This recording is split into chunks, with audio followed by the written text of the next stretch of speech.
Good morning, it's Tuesday, September 15th, and we're going to continue our discussion on the subject of will with a prompt from the Daily Stoic, which reads, am I sizzle or steak? Now, I can say with 100% certainty that I have never used that phrase before in my life. And I know that because after reading the prompt, I had to go look it up on Google to make sure that I actually understood what it meant. But after that initial clarification, I was quickly recalled back to the early days of this project. And because the project started so organically, I had given little thought to some of the key considerations, like what's the content going to be? Who is my audience? What kind of tone do I want to adopt? And as a result, I remember getting 2 weeks in and beginning to feel those initial touches of what's known as imposter syndrome. And it's not that the content was false or deceiving, but in hindsight, it was admittedly superficial.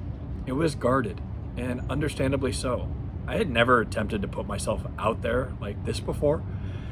And as a result, the early tone was professorial. I would pore over Stoic literature and use the wisdom of ancients to build the bulk of the message. And then I would grasp at key points to connect them to safe examples from my own life. But I still struggled with understanding from what authority was I speaking from. Then one day I made my first relatively brief and somewhat safe reference to previous struggles that I had experienced with alcohol. And despite being unsure of what response I would receive, I had decided to pull the curtain back even more. And on that day on my Instagram feed, I got a comment from my friend Jason Porter that would serve as the impetus for turning sizzle into steak, so to speak. And JP told me, I love it. Keep going, but go deeper. You got this. And that was it. That was the encouragement that I needed. I stopped worrying about the content. I let go of that imposter syndrome. I embraced the original intent of these prompts, to examine the wisdom of people like Marcus Aurelius and Seneca and Epictetus, and then make connections and apply them to our own lives.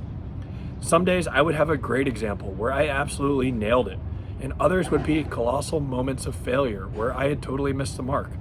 And many others would be where I admit that I'm still struggling and adapting to put these into practice. And the end result, I believe, is a better balance. It has more substance. It's a more authentic representation of me. And while I do hope that anyone who watches them will feel them to be more relatable, I can feel more confident that this project better serves its primary purpose, providing me with a daily opportunity for reflection and growth. Hope you have a great day. Talk to you soon. Bye.